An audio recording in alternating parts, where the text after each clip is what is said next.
আমরা আজকে দেখব কিবোর্ডের ctrl+F এটা দিয়ে কি কি ধরনের কাজ করা যায়। আমরা সাধারণত জানি যে ctrl+F এটাকে ফাইন্ড এর কাজে ইউজ করা হয়ে থাকে। অর্থাৎ আমরা যদি কোনো একটা ওয়ার্ড ফাইল বা এক্সেল ফাইল বা পাওয়ার পয়েন্ট অথবা গুগলের মধ্যে কোনো কিছু খুঁজতে চাই, তাহলে আমরা সেক্ষেত্রে কিবোর্ডের ctrl+F যদি আমরা প্রেস করি তাহলে আমাদের ফাইন্ড করার অর্থাৎ যে ওয়ার্ডটা আমরা খুঁজতেছি সেটা খোঁজার অপশন আমাদের সামনে আসবে। তো আমরা এরকম প্র্যাকটিক্যালি একটু দেখি যে কীভাবে আমরা এই কাজটা করব। প্রথমে একটা ওয়ার্ড ফাইল দিয়ে আমরা দেখি যে আমরা হচ্ছে এই যে একটা ওয়ার্ড ফাইল ওপেন করলাম। এখানে কিবোর্ডের ctrl+F যদি আমরা ক্লিক করি তাহলে আমাদের কিন্তু এরকম একটা ফাইন্ড বা নেভিগেশনের এখানে একটা অপশান এসেছে। তো এখানে সাপোজ আমরা হচ্ছে হল রুম এই শব্দটা আমরা খুঁজবো যে এখানে আছে কিনা বা কয়বার আছে এই শব্দটা, কারণ এখানে দেখা যাচ্ছে 2 রিজাল্টস, অর্থাৎ 2বার আছে হল রুম, এই দুই জায়গায় রয়েছে। এই কাজটা আমরা এখান থেকে করতে পারি। এই যে আমার ফাইন্ড লেখা আছে, এই ফাইন্ডে ক্লিক করেও কিন্তু আমরা সেম কাজটা করতে পারি। এবার আমরা দেখব যে একটা এক্সেল শিটে আমরা এই কাজটা কীভাবে করতে পারি।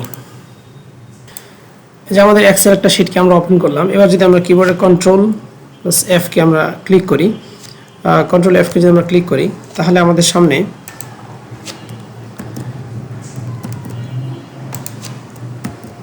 এরকম একটা অপশন আমাদের সামনে আসবে। তো এখানে আমরা হচ্ছে যে কোনো একটা নাম, এখানে অনেকগুলো নাম রয়েছে, আমরা একটা নামকে আমরা সার্চ করব। যেরকম এই যে চায়না একটা নাম লেখা আছে, তো এটাকে আমরা যদি এখানে সার্চ করি ফাইন্ডে দিয়ে, এই নামটা কয়বার রয়েছে, এই নামটা দেখাচ্ছে যে একবার রয়েছে এখানে, এবং সেটা হচ্ছে 10 নম্বর রতে রয়েছে। যে 10 নম্বর রতে এই নামটা রয়েছে। এটা আমরা কিন্তু এই ফাইন্ড থেকেও আমরা একইভাবে এই কাজটা করতে পারি। এবার আমরা আরেকটা দেখি, যেমন যে রেহানা আছে, এই রেহানাটাকে আমরা এখান থেকে ক্লিক করে নিলাম, সিলেক্ট করে নিলাম, নিয়ে এটাকে আমরা এখানে পেস্ট করে ফাইন্ড অলে যদি ক্লিক করি তাহলে আমরা দেখব যে এখানে রেহানা 2 জায়গায় রয়েছে আমার এই পুরো এক্সেল শিটে। একটা আছে 2 নম্বর রতে, এই যে 2 নম্বর রতে আমি দেখতে পাচ্ছি, আর আরেকটা হচ্ছে 329 নম্বর রতে রয়েছে। এই যে আমি ক্লিক করলাম 329 নম্বর র, এই যে 329 নম্বর রতে রেহানা রয়েছে। এভাবে আমরা এক্সেল শিটেও ctrl+F ইউজ করে আমরা যে কোনো ফাইলকে খুঁজে পেতে পারি। এবার আমরা দেখব একটা পাওয়ার পয়েন্টে আমরা কীভাবে ctrl+F ইউজ করে কোনো শব্দকে খুঁজে পেতে পারি। যেমন ctrl+F আমরা যদি ক্লিক করি তাহলে আমাদের সামনে এরকম একটা অপশান আসবে। এই যে ctrl+F চাপার পরে আমাদের সামনে এটা আসলো। এখন আমরা হচ্ছে সাপোজ আমরা অভিযোগ শব্দটিকে এখানে খুঁজবো, আমাদের এই পুরো পাওয়ার পয়েন্টে অভিযোগ শব্দটি কোথায় কোথায় রয়েছে আমরা একটা কপি করে যদি পেস্ট করে দিই, তারপরে যে ফাইন্ড নেক্সট আমরা ক্লিক করতে থাকি তাহলে এই যে একটার পর একটা কিন্তু আসবে। আমরা আবার যদি এখানে আসলো, আবার ক্লিক করি, এই যে এখানে আসলো। তো এইভাবে আমরা পাওয়ার পয়েন্টের যে কোনো একটা শব্দকেও আমরা ট্রেস করতে পারি যে শব্দটা কোথায় কোথায় রয়েছে।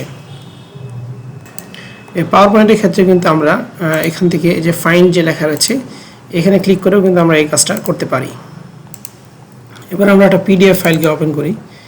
এই যে আমরা পিডিএফ ফাইলকে ওপেন করলাম। এখন আমরা যদি ctrl+F এটাতে ক্লিক করি তাহলে এরকম একটা অপশন আমাদের সামনে আসবে। তো এখানে সাপোজ আমরা হচ্ছে আমাদের যেটা পাবলিকেশনস রয়েছে, তো এখান থেকে আমরা একটা শব্দ যেমন ফিশ, এই শব্দটাকে আমরা খুঁজতে চাচ্ছি, দেখি এটা আছে কিনা। এখানে আমরা ক্লিক করলাম, এই যে ফিশ শব্দটা সিলেক্ট হয়ে গেল। আবার নেক্সটে যাব আমরা, এই যে এখানে ফিশারিজ, ফিশ এটা এখানে সিলেক্ট হলো। তো এরকম এই যে একটার পর একটা কিন্তু আমাদের সিলেক্ট হচ্ছে, এইভাবে সিলেক্ট হয়ে যাচ্ছে। তো এভাবে আমরা বিশেষ করে ইংলিশ যদি পাওয়ার পয়েন্ট পিডিএফ ফাইল হয় তাহলে সেই ক্ষেত্রে এটা সহজেই খুঁজে বের করা যায়। আমরা সবাই জানি যে আমরা যদি ফাইবারে কোনো একটা অ্যাকাউন্ট ক্রিয়েট করতে চাই বা গিগ পাবলিশ করতে চাই তাহলে সেখানে আমাদেরকে একটা ইংলিশ টেস্ট দিতে হয়। তো এই টেস্টটা নির্ধারিত সময়ের মধ্যে আমার টেস্টটা কমপ্লিট করতে হয়। তো সেক্ষেত্রে একটা শর্টকাট বুদ্ধি আমরা অনেকেই জানি করে থাকি আমরা, সেটা হলো আমরা আমাদের যে ব্রাউজারে বা যে ল্যাপটপে আমরা টেস্ট দিব সেই ব্রাউজারকে ক্লোজ না করে অন্য কোনো কম্পিউটারে বা অন্য কোনো ডিভাইসে আমরা হচ্ছে পূর্ববর্তী কোনো একটা ফাইবার ইংলিশ টেস্ট যে রয়েছে রেজাল্ট সহ সেটাকে যদি ওপেন করে নিয়ে আমরা ctrl+F কে ইউজ করি তাহলে কিন্তু ctrl+F এর সাহায্য নিয়ে আমরা খুব সহজেই যে কোনো শব্দকে আমরা খুঁজে পেতে পারি। যেমন এই যে আমরা হচ্ছে একটা ফাইবার টেস্ট আনসার 2022 এটাকে আমরা ওপেন করলাম সাপোজ, তো আমি যে পরীক্ষাটা দিচ্ছি সেখানে সাপোজ কোনো একটা শব্দ এসেছে, সেটাকে আমরা এখন সার্চ করব যে এটা এই টেস্টের আনসারের মধ্যে রয়েছে কিনা। সেক্ষেত্রে আমরা ctrl+F যদি ক্লিক করি তাহলে এরকম একটা অপশান আমাদের সামনে আসবে। তো এই যে আমরা দেখতে পাচ্ছি। তো সাপোজ আমার যে টেস্ট আমি দিচ্ছি সেখানে প্রাইমারি নামে বা কোনো ক্যারি নামে কোনো একটা ওয়ার্ড রয়েছে, আমরা সেটা দিয়ে সার্চ করবো যে এই রিলেটেড কোনো কোয়েশ্চেন এখানে আছে কিনা।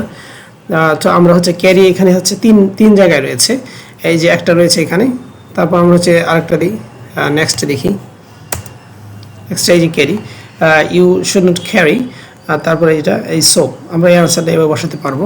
তারপর যে আমরা আবার যদি আমাদের কিবোর্ডে এন্টারে ক্লিক করি তাহলে পরেরটাতে চলে যাবে, you didn't have to carry your passport with you. তো এইভাবে আমরা কিন্তু এই উত্তরটা যদি এই প্রশ্ন যদি আমার মিলে যায় তাহলে এখান থেকে আমরা উত্তরটা দেখে আমরা যেখানে টেস্ট দিচ্ছি সেখানে খুব সহজেই এই উত্তরটাকে আমরা বসিয়ে দিতে পারবো। তো এইভাবে ctrl+F ইউজ করে আমরা বিভিন্ন শব্দ আমাদের কাঙ্ক্ষিত যেটা রয়েছে সেটাকে খুঁজে পেতে পারি।